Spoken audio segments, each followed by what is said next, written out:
لا إله إلا الله محمد رسول الله আলহামদুলিল্লাহ।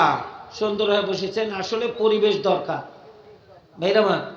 আমরা দুনিয়ার মায়ায় পড়েছি, ধোকায় পড়েছি, অসংখ্যবার এই কথাগুলো শুনি, কিন্তু কোনো ইফেক্ট আমাদের দিলে হয় না, কোনো প্রতিক্রিয়া সৃষ্টি হয় না। এই যে দুনিয়া ধোকা, দুনিয়া কি? দুনিয়া মাতাউল গরুর, বড় ধোকা দিচ্ছে দুনিয়া। আমরা তো বুঝতেছি না, মনে করছি এটাই সব কিছু। সম্মানিত ভাইরা আমার, বিভিন্ন স্থানে আমি বলে থাকি অতীতকালের ঘটনা।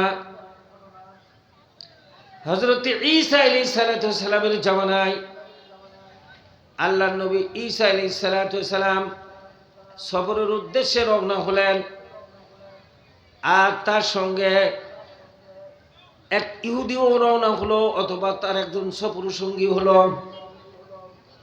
সফর সঙ্গী হওয়ার পর কিছু দূর যাওয়ার পর আল্লাহর নবী ঈসা আলাইহিস সালাতু ওয়াস সালামের কাছে ছিল একটা পুটলির ভিতর 3টা রুটি। আওয়াজ দেন, কয়টা? এই 3টা রুটি নিয়ে নবী ঈসা আলাইহিস সালাতু ওয়াস সালামের সফর সঙ্গী চলছে। নির্দিষ্ট কিছু পথ চলার পর বসলেন। বসার পর ওই আল্লাহর বান্দাকে এরকম বসিয়ে রাখলেন আর বললেন, আমাদের কাছে খাবার আছে, আমরা ভাগ করে খাবো। একটা কাজের অজুহাত দিয়ে অথবা পানি আনার কথা বলে নবী ঈসা আলাইহিস সালাতু ওয়াস সালাম বাইরে গেলেন। কিছুক্ষণ পর এইবার ফিরে আসলেন। এইবারে রুটি দেখে ছিল 3টা, হয়ে গেছে 2টা। কয়টা হয়েছে? রুটি ছিল কয়টা? আল্লাহর নবী ঈসা আলাইহিস সালাতু ওয়াস সালাম দুজনে 2টি রুটি খেয়ে নিলেন আর বললেন, ও আল্লাহর বান্দা, আর একটা রুটি ছিল, বলো তো ওই রুটি কে নিয়েছে? লোকটি বলছে, হে আল্লাহর নবী, আমি জানি না, আমি বলতে পারবো না। অতঃপর আবার রওনা হলো। কিছু দূর যাওয়ার পর মাইকের এটা ঘুরিয়ে দেওয়া দরকার, হ্যাঁ রিবাউন্ড হচ্ছে, এখানে লাগতেছে, সমস্যাটা এটা। এই ইয়াতে কে আছে? গাছে বান্ধা আছে নাকি? ওই মুরদ বিল্ডিং এইদিকে যেটা করে দিছে ওটাকে ওটা ঘুরে দিলে এখানে সমস্যা হবে তো। বাড়ি খাচ্ছে। এখন শুনুন ভাইরা আমার, এইবার সামনে বাঁধলো নদী।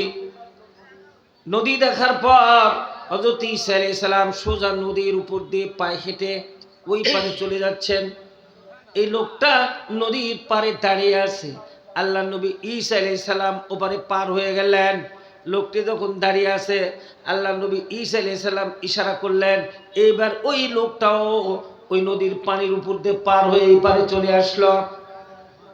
এইবারে আসার পর নবী ঈসা আলাইহিস সালাতু ওয়াস সালাম জিজ্ঞেস করলো, আল্লাহর বান্দা, বলো তো, যে আল্লাহর এত বড় কুদরত দ্বারা আমি তোমাকে মুজিজা দেখাইলাম, পানির উপর দিয়ে নদী পার করে তোমাকে নিয়ে আসলাম, ওই আল্লাহর নামে কসম দিয়ে জিজ্ঞেস করি, বলো তো রুটি কে নিয়েছে? এইবার লোকটি বলতেছে, নবী ঈসা, আমি জানি না। অতঃপর আল্লাহর নবী ঈসা আলাইহিস সালাম কিছু বললেন না, রওনা হলেন। রওনা হওয়ার পর কিছু দূর গেলেন। যাওয়ার পরে দেখে একটা জঙ্গলের ধারে একটা হরিণ, কিছু হরিণ শাবক সহ, হরিণের বাচ্চা সহ খেলাধুলা করছিল। এইবার আল্লাহ নবী ঈসা আলাইহিস সালাম একটা হরিণ শাবককে ইশারা করলো বা ডাক দিল। একটা হরিণ শাবক এরকম হরিণের বাচ্চা ছুটে আসলো। নবী ঈসা আলাইহিস সালাম হরিণটাকে জবাই করলেন, ভুনা করলেন। অতঃপর 2 জন মিলে খাইলেন। খাওয়ার পর হাড্ডিগুলো এক জায়গায় রেখে জড়ো করে আল্লাহর হুকুম বলে বলল, কুম্বি ইজনিল্লাহ, আল্লাহর হুকুমে উঠে দাঁড়াও। হরিণ জীবিত হলো, সালাম দিয়ে চলে গেল। এইবার নবী ঈসা আলাইহিস সালাম জিজ্ঞেস করছে, আল্লাহর বান্দা, সত্যি করে বলো তো, সত্যি করে বলো, এই রুটি কে নিয়েছে? না হলে না থাক।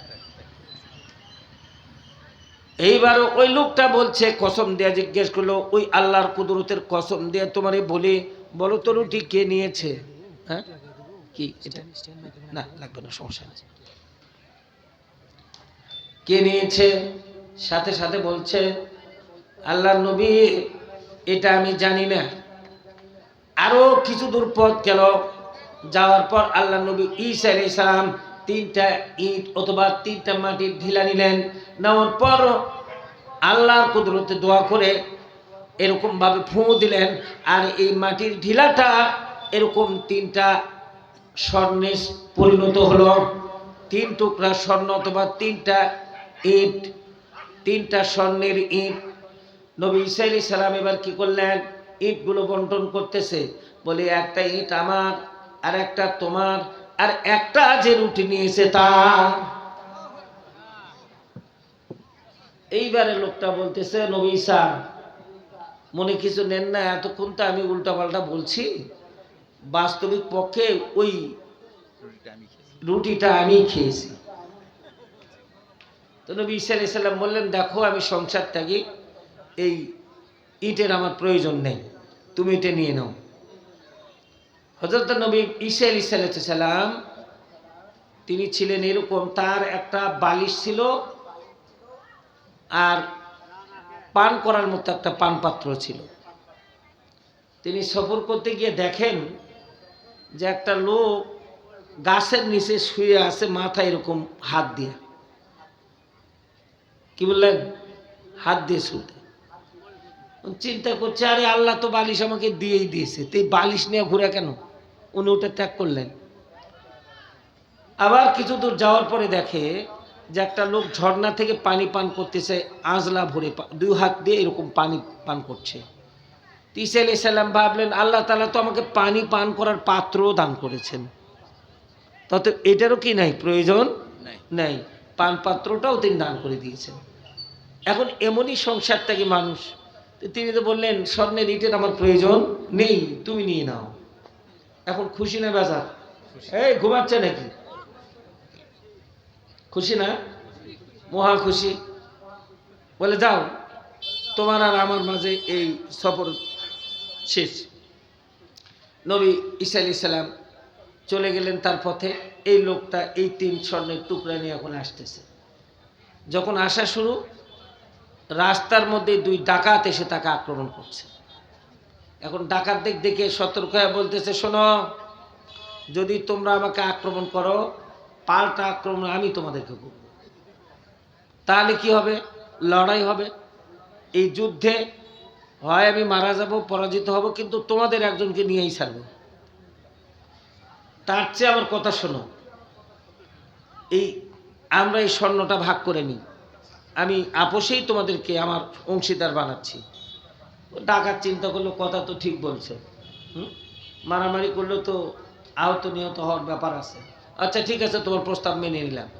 এখন 3 জন মাল বন্টন করবে, তার আগে একজন বলছে, আসলে তো মাল বন্টন হবে না, আমরা খুব ক্ষুধার্ত, তাহলে খাবার একটু নিয়ে আসো।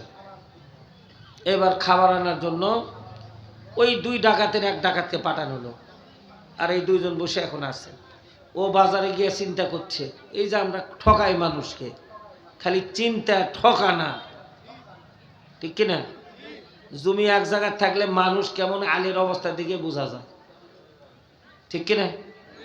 আর চাইসা ফুলসেরাত বানাইছেন, জীবনে মাপ করে জমি দেখলেন না যে ঠিক আছে না বে ঠিক। একদিন যে ঠেলে ঠেলে 2 হাত নিয়ে চলে গেছেন, এর যে ধান হয়েছে খাইছেন, খাওয়ার পরে হারাম খেয়ে আসে এখন রব্বানা রব্বানা জালামনা। আল্লাহ কয়, জালিম তুই হাত নামা, কারণ তুই যে মাল খেয়েছিস সেটা হারাম। বাবু মসজিদের কোনায় কাঁদাও লাভ নেই, রমজানে কাঁদাও লাভ নেই, যতক্ষণ অন্যের মালকে আপনি প্রত্যাবর্তন না করবেন, ফেরত না দেবেন। যাক, ওইদিকে যাব না। তো এইবারে ওই খাবার নিতে গিয়ে ওই ডাকাত চিন্তা করতেছে, আমার মাথায় বুদ্ধি থাকতে স্বর্ণের ভাগ অন্যকে নিতে দিব? মনে মনে ভেবে নিজে খাবারটুকু খেয়ে যে বাজার থেকে যে খাবারটা নিল, ওই খাবারে বিষ মিশিয়ে দিল।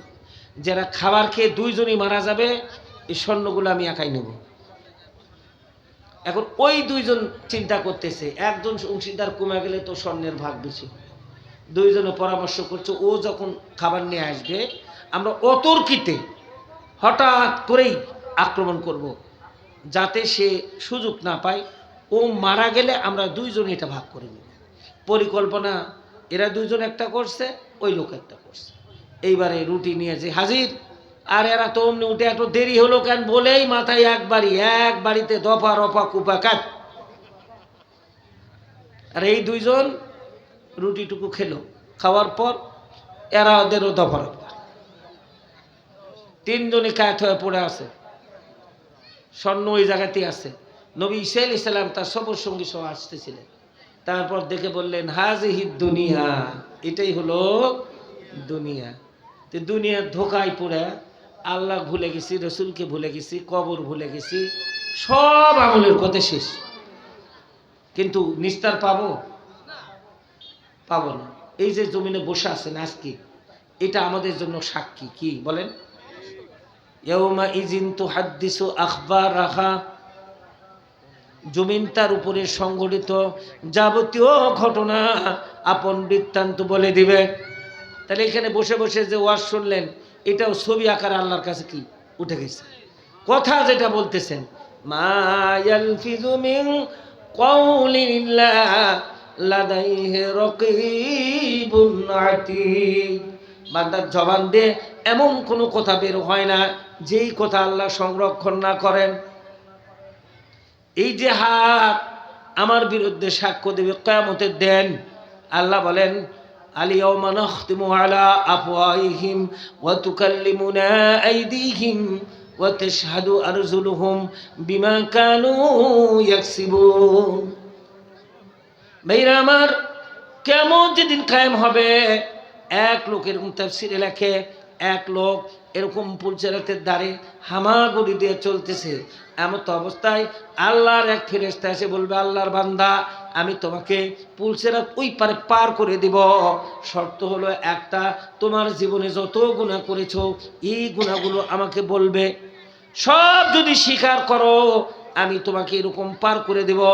বলে, হ্যাঁ আমি সত্য কথাই বলবো, আমাকে পার করে দেন। বলে, উঠে দাঁড়াও। ফেরেশতা বলবে, কোমর সোজা করে দাঁড়াও। ওই ব্যক্তি দাঁড়াবে, নিমিষের মধ্যে তাকে এরকম পুলসিরাত পার করে অপর পারে নিয়ে যাবে।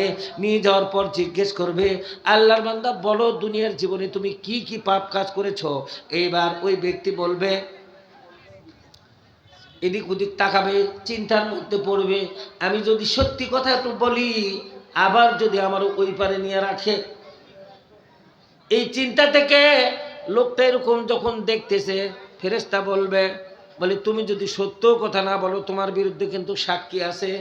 ওই দুনিয়ার হিসাব করছে। এইবারে এদিক ওদিক চেয়ে দেখে কেউই নাই, ফাঁকা ময়দান। বলে, সাক্ষী আর কে দিবে? ফেরেশতাকে বলতেছে, না না, আমি এই সমস্ত অপরাধ করিনি। বলে, সত্য নাকি? বলে, না। বলে, দেখো তোমার বিরুদ্ধে সাক্ষ্য দেখো। আল্লাহর এই আয়াত, আল-ইয়াওমা নাখতিমু আলা আফওয়াহিহিম, আল্লাহ বলেন, সেই দিন আমি তাদের মুখে মোহর মেরে দিব, মুখ বন্ধ হয়ে যাবে। ওয়া তুকাল্লিমুনা আইদিহিম, হাত কথা বলবে, তাদের হাত কথা বলবে। ওয়া তাশহাদু আরজুলুহুম, পা সাক্ষ্য দিবে। বিমা কানু ইয়াকসিবুন, যে সমস্ত গুনাহ তারা অপরাধ করেছে সব বলে দিবে। হাত সাক্ষ্য দেবে, অন্যায়ভাবে যে কোদাল দিয়ে আল পাঠিয়েছেন কয়ে দিবে, পর নারী স্পর্শ করেছেন, অবৈধভাবে ঘুষ নিয়েছেন, দুর্নীতি করেছেন, সুদ নিয়েছেন, সবগুলো হাত বলে দিবে। আর পা বলবে, আল্লাহ আমি পা সাক্ষী, ওর সাথে আমিও ছিলাম। তাহলে নিস্তার পাওয়া যাবে? বলেন, পাওয়া যাবে না? তো যদি নিস্তার না পাওয়া যায়, তাহলে এই কোরআন শরীফে আমি আর লম্বা কথা আর বলবো না। এ কয়েকদিন পর কি আসবে? রমজান মাসে রোজা আসবে না? রোজার মধ্যে আমল বাড়ানো লাগবে না কমান লাগবে? কয়েকটা কথা যেটা জরুরি সেটা বলি, শোনেন। কোরআন তেলাওয়াত করলে সবচেয়ে বেশি সওয়াব হবে। কোরআন তেলাওয়াত, এমনি যদি কোরআন তেলাওয়াত করেন সওয়াব হবে একটা অক্ষরের বিনিময় 10টা। একটা অক্ষরের বিনিময় কয়টা? ওই যে আলিফ লাম মিম, কয়টা অক্ষর? 3টা অক্ষর। 3 10 30। আলহামদু কয়টা অক্ষর? কয়টা? 5টা। আঙ্গুল দেখাচ্ছে, বোঝেননি? কয়টা? 5টা, তাহলে 5 10 আর এক বর্ণনায় আছে উজু সারা পড়লে 10, উজু সহিত পড়লে 25, তাহলে 5 25 125। খালি আলহামদু বলা মাত্র 125। রমজানের কেউ যদি তেলাওয়াত করে 70 গুণ। বুঝতে পারলেন এখন কত গুণ? 70 গুণ। তাহলে এমনি পড়লে 3 10 তুই আলিফ লাম মিম ধরেন, 3 10 30, আলহামদু 50। এবারে 50 70 দিয়ে গুণ করেন, 5 7 35। কত হলো? 3500, 3500। নামাজের মধ্যে পড়লে এটাকে আবার 100 দিয়ে গুণ করেন। একটা পড়বেন, একটা অক্ষর 100 নাকি নামাজে একটা অক্ষরে কয়টা? এটা রমজানের বাইরে। রমজানে পড়লে হবে এক অক্ষর 100 গুণ 70, কত হলো? 7000। তাহলে আলহামদু বললে কত? 35,000। কথা বুঝে আসছে? নামাজে পড়লে ওটা, নামাজের বাইরে 700। এক অক্ষরে 70 গুণ যদি হয় 10, 10 দিয়ে গুণ করলে কত হচ্ছে? 70 10 দিয়ে গুণ করলে 700। এমনি নামাজের বাইরে, নামাজে পড়লে আরো বেশি হবে। বলে হুজুর আমরা তো কোরআন শরীফ পড়া জানি না। 2টা কাজ। এক, আপনি যদি না পারেন যারা হাফেজ কারি মৌলানা তাদের ডেকে নিয়ে কোরআন তেলাওয়াত শুনবেন। 2, যদি আলহামদু সূরা মুখস্থ আছে না, আমরা তো আলহামদু আর ইন্না আতানা কুলু আল্লাহর হাফেজ, কি হাফেজ না? নামাজ যত তাড়াতাড়ি হয় এই জন্য ইন্না আতানা আর কুলু আল্লাহ পড়ি। তাহলে এগুলো তো মুখস্থ আছে না নাই? কথা বলেন। আলহামদু সূরা মুখস্থ নাই কার? হাত তোলেন দিনি। আরে শুদ্ধ হোক অশুদ্ধ মুখস্থ আছে না নাই? হ্যাঁ আছে। আমি কয়েকদিন আগে 6ষ্ঠ শ্রেণীতে, আসসালামু আলাইকুম, থাকা যাবে না? আরো 2টা মাহফিল। আচ্ছা আমার বন্ধুবর, আমরা আবার একই মাদ্রাসার ছাত্র, দোস্ত মানুষ, আসতে আর প্রোগ্রামের অভাব নেই। তো আমি আমার এই সময় থেকে, যেহেতু বাংলাদেশ জামাত ইসলামের আমাদের নওগাঁ জেলা শাখার আমির হযরত মাওলানা আব্দুর রাকিব ভাই, উনি এসেছেন। তো সময়ের স্বল্পতার কারণে ওনার সফর আরও কয়েক জায়গায় হবে। তো মেহেরবানি করে আপনারা একটু উনি যে কথাটা আলোচনা করেন একটু শোনার চেষ্টা করি। আল্লাহ আমাদের তো, আপনি এখন আপনাদের সামনে আলোচনা করছেন বাংলাদেশ জামাত ইসলামের নওগাঁ জেলা শাখার আমির হযরত মাওলানা আব্দুর রাকিব ভাই। হযরত মাওলানা আব্দুর রাকিব ভাই।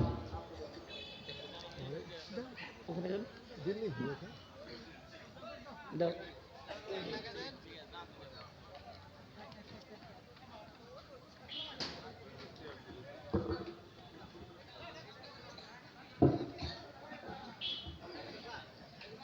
আসসালামু আলাইকুম ওয়া রাহমাতুল্লাহ। ভালো আছেন আপনারা? আলহামদুলিল্লাহ, আলহামদুলিল্লাহি রাব্বিল আলামিন, ওয়াসসালাতু ওয়াসসালামু আলা রাসূলিহি ওয়া আলা আলিহি ওয়া সাহবিহি আজমাইন। আউযু বিল্লাহি মিনাশ শাইতানির রাজীম। বিসমিল্লাহির রাহমানির রাহিম। আন আকিমুদ্দীন ওয়া লা তাতাফাররাকু ফীহি। আলহামদুলিল্লাহ। আজকে এই এলাকার সুনামধন্য প্রতিষ্ঠান মইনম লতিফিয়া মাদ্রাসার উদ্যোগে বাৎসরিক মাহফিলের সম্মানিত সুযোগ্য সভাপতি, সহসভাপতি, প্রধান অতিথি, বিশেষ অতিথি সহ অন্যান্য অতিথিবৃন্দ, ওলামায়ে একরাম, আজকে এই মাহফিলে আগত কোরআন প্রেমিক, ইসলাম প্রিয়, দিনদার মুসলমান ভাই এবং বোনেরা, আমরা সবাই মিলে আমাদের মহান মাবুদের দরবারে শুকরিয়া আদায় করি, যার হাতে আমাদের জীবন এবং মরণ, যার রেজেক নিয়ামত আমরা গ্রহণ করি, যার আসমানের নিচে জমিনের উপরে আমরা বিচরণ করি। আমরা শুকরিয়া আদায় করি সেই মহান মাবুদের দরবারে, বলি আলহামদুলিল্লাহ। দরুদ আমাদের নেতার প্রতি, যে নেতার মাধ্যমে আমাদের জীবন চলার পথ, আমাদের মুক্তির পথ, শান্তির পথ, স্বস্তির পথ মহৎ গ্রন্থ আল কোরআন হয়েছে। আর মাত্র কয়েকদিন পর মাহে রমজান। সেই মাহে রমজানে মানব জাতির হেদায়েতের জন্য, কল্যাণের জন্য, হোদাল্লের নাস, মানব কুলের হেদায়েতের জন্য মানবতার বন্ধু মোহাম্মদ রাসূলুল্লাহ সাল্লাল্লাহু আলাইহি সাল্লামের মাধ্যমে আমরা আমাদের সেই হেদায়েত গ্রন্থ পেয়েছিলাম। আমরা আমাদের সেই মানবতার বিশ্বস্ত বন্ধু, আমাদের নেতা, আমাদের রাসূল মোহাম্মদ রাসূলুল্লাহ সাল্লাল্লাহু আলাইহি সাল্লামের প্রতি দরুদ পাঠ করি। আজকে খুব সংক্ষিপ্ত কথায় আমার বন্ধুবর এই জন্য এই সুযোগটা সহজেই পাই। অন্য মাহফিলের বক্তার হলে তো সহজে মাইক দিতে চায় না। আমি আমার বন্ধুকে অসংখ্য মোবারকবাদ, উনি আমার অবস্থা বোঝেন। তো উনি আমাকে সাথে সাথে সুযোগ করে দেওয়ার জন্য আমি আমার বন্ধুর জন্য দোয়া করি। একই মাদ্রাসার ছাত্র, একই ক্লাসে ছিলাম, আবার একই লজিং বাড়িতেও ছিলাম। উনি থাকার পর চলে যাওয়ার পর ওই বাড়ি আমারও লজিং হয়েছিল কিছুদিনের জন্য। তো তখন থেকে আন্তরিকতা আছে অন্তরের অন্তঃস্থল থেকে। আমি আপনাদের ছোট ভাই, কারো কারো বড় ভাই, অথবা কারো সন্তান তুল্য। আমি একটা ছোট মানুষ, আমার উপর অনেক দায়িত্ব। আমার এই শাড়িটার বডিতে অনেক মানুষের হক। আপনারা জানেন আমার এই জেলাটা 11টা থানা, 99টা ইউনিয়ন, 950 মতো ওয়ার্ড। এখন গ্রাম পর্যায়ে আমাদের মানুষের হক।